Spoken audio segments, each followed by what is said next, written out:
Welcome to Notching Tags. We're going to talk about what do I need to go hunting. So this could be a video from anyone, from the experienced hunter who's just looking for a checklist so they don't forget things when they're packing for a hunting trip, or it could be for the new hunter who is actually wondering, what do I need to go hunting? So number one, first thing on any hunting trip is your license. In Washington, they gave you this little plastic thing, but anyways, I don't know of a state that you can go hunting without a hunting license. A binocular harness. Those hanging it from the strap that it comes with, or basically anything other than an actual bino harness, it'll cut it. That's it. It just cuts it, but it's not ideal. Get yourself one of these. This thing is going to carry half of everything that you need to go hunting. Obviously, you need binoculars, okay? You cannot go big game hunting without binoculars. You can't find animals without binoculars. And even if you find animals without binoculars, most states, most species have regulations as far as horn size, point size. You need binoculars to be able to judge animals. So not only do you need them to find the animal, but you need them to judge the animal. So you need binoculars. Also in the bino harness is a rangefinder. Everybody needs a rangefinder. If you're archery hunting, I don't need to tell you that. You can't even shoot a bow without a rangefinder. If you're muzzle loading, then I'm highly suggesting that you use a rangefinder because out past about 75 yards, you're guessing. Rifle hunters, yeah, you can get away with it, but you are still so much more effective if you know how far the animal is. Also in the bino harness, cell phone. Okay, in today's day and age, we have to have a phone because we've got to have a mapping system such as Onyx Maps or Go Hunt. If you are going hunting, especially somewhere where it's unfamiliar, I mean, I live by Onyx Maps. And if you're a new hunter and you're, hung up on that, like, oh, where do I go hunting? I don't even know where to go. Get Onyx Maps or Go Hunt, and you gotta have it. Get on there, just start looking for state land, and go out and check it out. Is there deer, elk, whatever? Anyways, so cell phone, gotta have it. Also on the bino harness, a knife. Of course we gotta have a knife for going hunting, because if you get something, you gotta be able to break that thing down. Got it, whatever. So I just use a foldable, this is a Outdoor Edge replaceable blade. Just a cheap knife, but they are wonderful. I love this knife. I've been using a knife like this now for probably 4 years. And I think that what I like most about it is I don't have to worry about losing it. I have, some really nice knives. I have custom made $200 plus knives, and I don't take them. They're heavy, and I'm constantly afraid of losing them. So anyways, you need a knife. For me, the old Outdoor Edge is perfect. Next, a weapon. Whether you're bow hunting, muzzleload hunting, rifle hunting, either way, don't forget your gun. I'm not going to get all into what weapon and all that I use and what I recommend, because honestly, whatever you have is good enough. Get out there and go hunting. Don't worry about the latest and greatest technology. As far as bows go, they make a better one every year. And as far as rifles go, they don't make a better one every year. They just keep coming up with new fad calipers that are very important. Boots.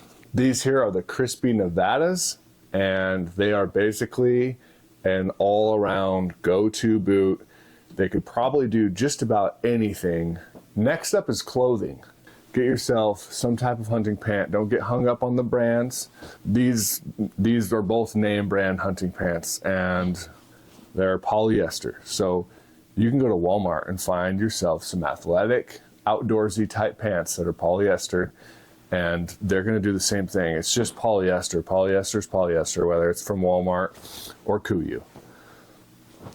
But the deal is with these is they don't really get wet. I mean, even, it's not that you're going to cross a creek.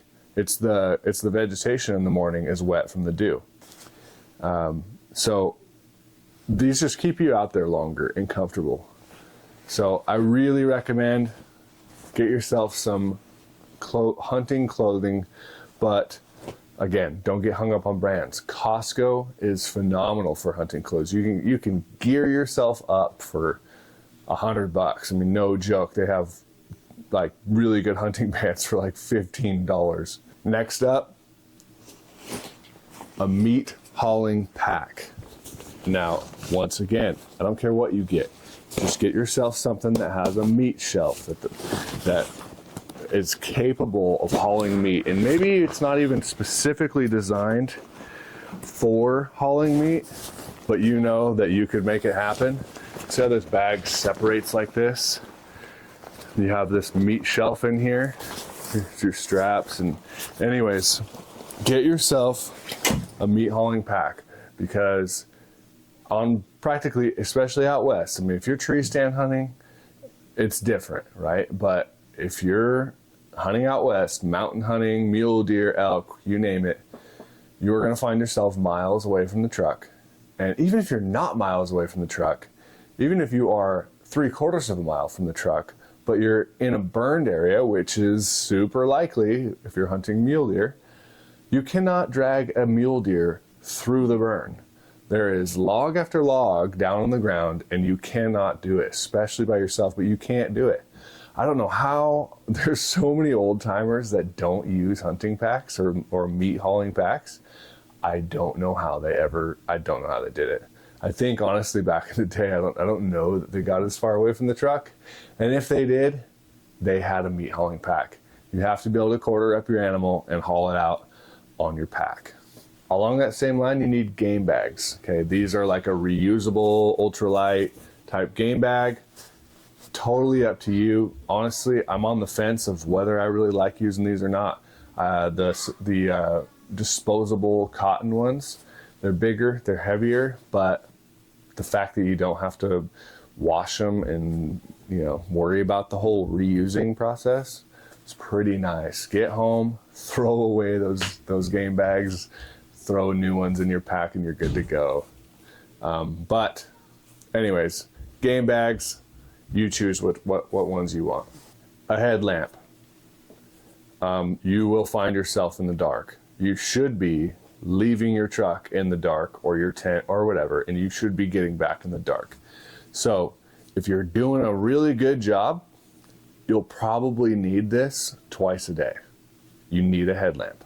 A lot of kills are made right before dark. That's when animals get active, right? First light and last light.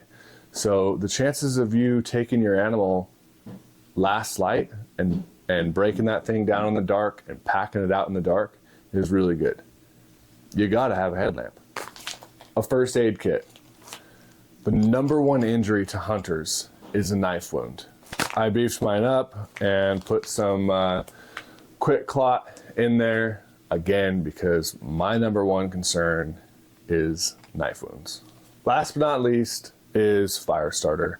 Now, I'm not a big survival kit. I don't get really into all the sort of emergency preparation side of hunting, but I do know that a fire will save your life. So I don't go hunting without a way of making fire. So typically for me, that's just a lighter and some fire starter putty. This is pyro putty, but cotton balls with Vaseline work just as well. But again, last but not least, a way to make a fire. All right, if you guys like this video, please hit that like button. It really helps the channel, and it also lets me know that I'm doing a decent job and I should probably keep making these videos. All right, thanks.